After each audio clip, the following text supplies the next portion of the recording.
PD-L1 testing in patients who have non-small cell lung cancer is still a source of some confusion and raising many questions. I think that we are moving towards a situation where we will have some rationalization of testing practice which will allow pathologists to choose probably one or perhaps two tests that they may deploy in their laboratory.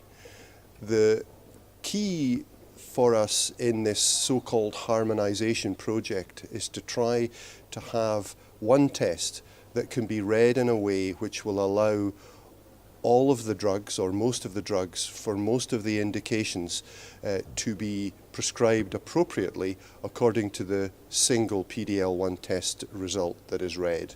That's our aim, and we're working towards that, and I think there are good moves towards this particular approach.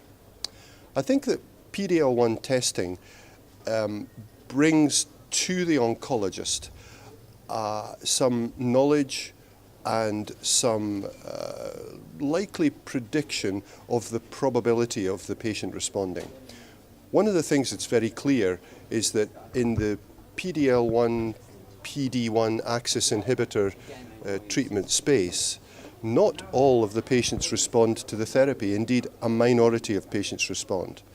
These are expensive drugs, they have some toxicity, and for some patients they're absolutely not the appropriate treatment as monotherapy. So selection of a group of patients who are more likely to respond is a wholly logical approach.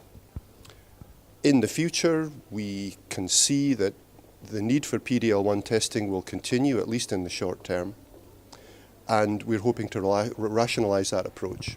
It's not a perfect biomarker, so we're trying to enhance the predictability of PD-L1 by additional things, possibly something related to tumour mutation burden, possibly something related to the immune response itself.